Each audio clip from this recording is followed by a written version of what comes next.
নমস্কার, আমি অ্যাডভোকেট রাখু দাস,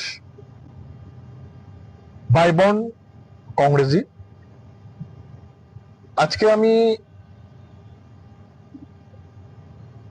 একটি বিষয় নিয়ে আলোচনা করছি। আজ দুদিন ধরে আমাদের রাজ্যে মহারাজা এবং ডিএম সাহেবকে নিয়ে অনেক জলঘোলা হচ্ছে। আমি এই বিষয় নিয়ে কয়েকটি কথা, আমার অপিনিয়ন আমি আপনাদের সামনে তুলে ধরতে চাই। প্রথমত হলো, অনেক ছাগলের 3 নম্বর বাচ্চারা, আমি ওদের ছাগলের 3 নম্বর বাচ্চাই বলবো, যেখানে তাদের দলের বড় বড় নেতারা ডিএম এর এই অনৈতিক কার্যকলাপকে ধিক্কার জানাচ্ছে, সেখানে কিছু সাধারণ ওই ছাগলের 3 নম্বর বাচ্চা লাফালাফি করছে। ডিএম সাহেব খুব ভালো করেছেন, ডিএম সাহেব এই করেছেন, আইএএস অনেক পড়াশোনা করে হয়েছেন। আমি বলতে চাই, আপনারা ব্যাপারটা জেনে মন্তব্য করুন।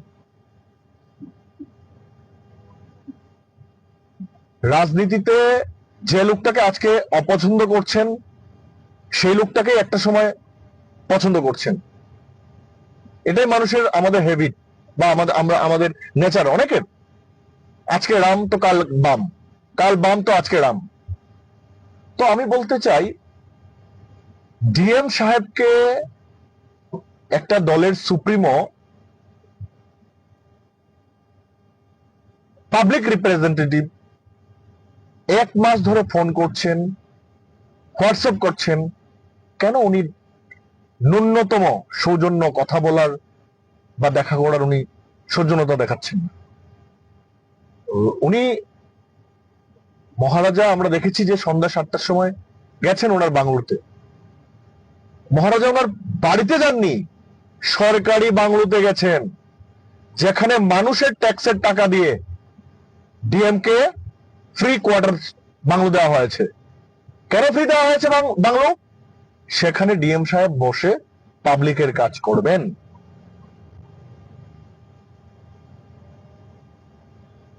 আপনারা জানেন, কোন গুরুত্বপূর্ণ বিষয় নিয়ে সুপ্রিম কোর্ট রাত্রে 1টার সময় বসতে পারে, আর ডিএম সাহেব 24x7 ডিউটি, যাকে সরকারি বাংলো দেওয়া হয়েছে মানুষের জন্য কাজ করার জন্য, সেখানে উনি এক পাবলিক রিপ্রেজেন্টেটিভের সঙ্গে দেখা করছেন না। একবার ভাবুন না, যারা নাচানাচি করছেন, আপনার দলের সভাপতি, আপনার দলের বিরোধী দলনেতা বা আপনার দলের সুপ্রিমোর সঙ্গে যদি ডিএম সাহেব এই ধরনের কার্যকলাপ করেন, তখন আপনি কি করবেন? তার জন্য প্রতিবাদ করুন, আমলাতন্ত্রের বিরুদ্ধে প্রতিবাদ করুন। এই রাজ্যটা আজ আমলারা চালাচ্ছে, মানিক সাহাজি ব্যর্থ। তারপর আরেকটা বিষয় আমরা দেখেছি যে অনেক মিডিয়াও বলেছেন যে মহারাজা সম্বোধন করাতে অনীহা প্রকাশ করছেন। ঠিক আছে, এটা যার যার ব্যক্তিগত রুচির ব্যাপার। আমি আপনাদেরকে একটা জিনিস বলতে চাই, যখন আমরা ত্রিপুরার বাইরে আসি, যখন ত্রিপুরার বাইরের মানুষ ত্রিপুরা রাজ পরিবারের কথা আমাদের সঙ্গে গল্প করে, ত্রিপুরার সেই ঐতিহ্য, সেই সৌন্দর্যের কথা, অর্জয়ন্ত প্যালেস, নীরমহল, ত্রিপুরেশ্বরী মন্দির, পুষ্পবন্ত প্যালেস থেকে শুরু করে বহু কিছুর কথা, রাজন্য আমলের ঐতিহ্য, নিদর্শন, যেগুলির কথা আমাদের সামনে তুলে ধরে আমরা ত্রিপুরার সৌন্দর্যকে তুলে ধরি। এই ঐতিহ্য, এই নিদর্শন রাজ পরিবারের দ্বারা তৈরি। সেই ঐতিহ্য ত্রিপুরার সৌন্দর্যতাকে বিশ্ব জুড়ে ছড়িয়েছে। তখন আমরা গর্ব করে বলি, হ্যাঁ, এটা আমাদের রাজ পরিবারের দান, আমাদের রাজ পরিবার এটা করেছে, আমাদের রাজ পরিবার এটা করেছে। আর রাজ পরিবারের উত্তরসূরিকে আপনারা অস্বীকার করছেন। আরে আমাদের সৌভাগ্য, আমরা সৌভাগ্য, আমাদের স্বর্ণালী ইতিহাস, সেই রাজ পরিবারের একজন উত্তরসূরিকে আমরা কাছে থেকে দেখতে পাই। আমি গর্বিত, আমি মহারাজার পা ছুতে পেরেছি। আমি গর্ব করে বলি, আমি যেভাবে রাজনৈতিক নেতা হিসাবে সবচেয়ে পছন্দের আমার রাহুল গান্ধী, আমি যেভাবে বলি লাভ ইউ রাহুল গান্ধীজি, ঠিক সেইভাবে রাজ পরিবারের সদস্য হিসাবে, উত্তরসূরি হিসাবে, অ্যাপার্ট ফ্রম পলিটিক্স, আমি রাজ পরিবারের উত্তরসূরি মহারাজা প্রদ্যুৎ মানিক্যকে দিল থেকে ভালোবাসি, গর্বের সহিত বলি মহারাজা আই লাভ ইউ। আমার গর্ব হয় যে আমি মহারাজার পা ছুঁয়ে আশীর্বাদ নিতে পেরেছি, চোখ থেকে সামনে থেকে দেখতে পেয়েছি রাজ পরিবারের উত্তরসূরিকে। কিন্তু এমন একটা দিন আসতে পারে যে রাজ পরিবারের স্বর্ণালী ইতিহাস আপনারা শুধু ইতিহাসের পাতায় খুঁজে পাবেন। তাই ছোট মানসিকতার পরিচয় দেবেন না। ত্রিপুরার রাজ পরিবারের ইতিহাস আমরা ভুললে হবে না। এই ত্রিপুরাকে মডার্ন ত্রিপুরা তৈরি করেছে রাজ পরিবার। সেই উত্তরসূরি আজ কাজ করছে ত্রিপুরার। বলুন না, আপনারা বলছেন উনি কমিউনাল, উনি তিপ্রাসাদের কথা বলছেন। কি তিপ্রাসা আপনি নন? তিপ্রাসা শুধু ইন্ডিজিনাস লোকরা। তিপ্রাসা কথার অর্থ মানে কি জানেন? তিপ্রাসা কথার অর্থ হলো সিটিজেন অফ ত্রিপুরা। যারা তিপ্রাসা বিরোধী, যারা তিপ্রাসা বললে যারা বলেন কমিউনাল, তারা ত্রিপুরার নাগরিক নন, তারা ভারতের নাগরিক নন। তিপ্রাসা কথার অর্থ হলো সিটিজেন অফ ত্রিপুরা, এবং এটাকে ইন্ডিজিনিয়াস এবং নন ইন্ডিজিনিয়াস বোথ কে বুঝায়। দেখুন আপনারা স্টাডি করে। আর অপরাধ কোথায়? আমি এসসি ছেলে, আমি এসসির জন্য যদি কথা বলি, তাহলে কেন ওবিসি, মাইনরিটি, এসটি আমার উপর রাগ করবে? আমি আমার এসসির জন্য কথা বলছি, আমি তো কারোর বিরুদ্ধে কথা বলছি না।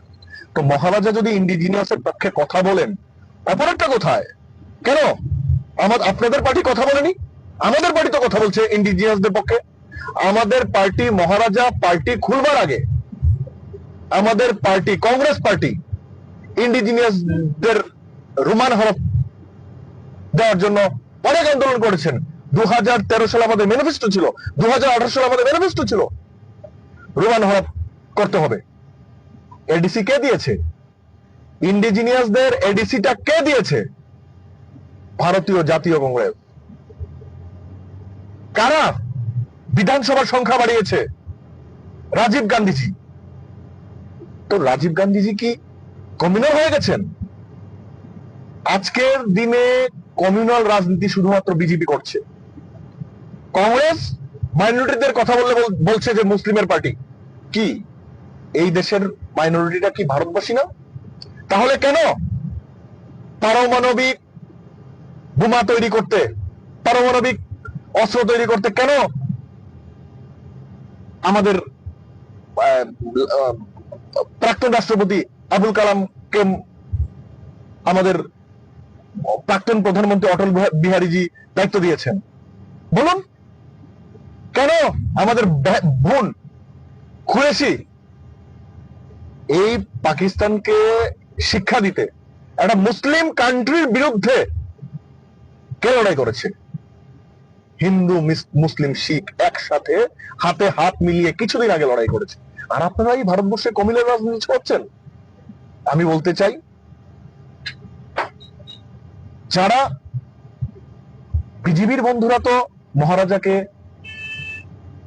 গালি দেবেন, কারণ ওনারা জানেন যে ওনারা যে মহারাজাকে জুমলা প্রতিশ্রুতি দিয়েছেন, ইন্ডিজিনিয়াসদের হয়ে, ত্রিপুরার মানুষের হয়ে যে প্রতিশ্রুতি দিয়েছেন, এটা প্রতিশ্রুতি পূরণ করবে না বিজেপি। জুমলাবাজ বিজেপির কর্মীরা জানে। অতএব বিজেপির কর্মীরা বুঝতে পেরেছে, যদি 2025 সালের মধ্যে মহারাজাকে দেয়া কমিটমেন্ট ফুলফিল বিজেপি না করতে পারে, 2026 সালে এই রাজ্যে ভূমিকম্প হবে। তার জন্য ওনারা মহারাজার বিরুদ্ধে আগে থেকে ন্যারেটিভ তৈরি করছেন। কিন্তু আপনি আপনি তো বিজেপিকে হারাতে চান। বিজেপিকে হারাতে গেলে কি, বিজেপিকে দুর্বল করতে গেলে বিজেপির জোট সঙ্গীকে ভাঙতে হবে প্রথমে। তাহলে কেন আপনি বিজেপির জোট সঙ্গীকে না ভাঙে বিজেপি জোট সঙ্গীকে আক্রমণ করছেন? আপনি বলতে পারেন যে মহারাজা, অ্যাপিল করুন মহারাজার কাছে, সোশ্যাল মিডিয়াতে ট্রেন্ড তৈরি করুন যে মহারাজা বিজেপি আপনার সঙ্গে যে কমিটমেন্ট করেছে সেটা ফুলফিল করবে না, জুমলাবাজ বিজেপি। আপনি বিজেপির সঙ্গে যতদিন থাকবেন প্রত্যেকদিন ত্রিপ্রসাদের এই রাজ্যের ইন্ডিজিনিয়াসদের ধোকা দেওয়া হবে।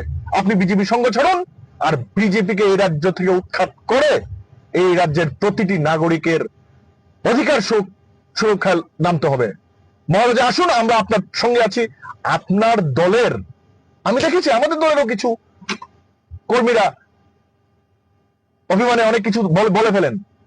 আমি বলতে চাই, একবার ভাবুন, আমাদের দলের নেতা সিডব্লিউসি মেম্বার সুদীপ রায়বর্মনজি, আমাদের সিএলপি লিডার বীরজিৎ সিনহাজি কি বলেছেন মহারাজাকে? আসুন আপনি আমাদের দলের দায়িত্ব নিন, নেতৃত্ব দিন, আমরা আপনার সঙ্গে আছি। তবু বিজেপিকে হারাতে হবে।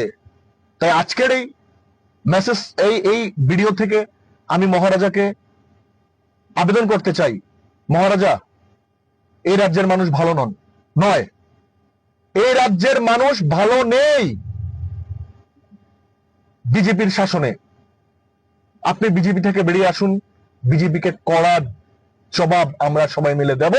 আমরা এই রাজ্যের মানুষ আপনার সঙ্গে আছি এবং আমরা চাই রাহুল গান্ধীজি এবং আপনারা সবাই মিলে এই রাজ্যে আমরা বিজেপিকে উৎখাত করব। এই কথা, এই আবেদন আপনার কাছে রাখছি। নমস্কার।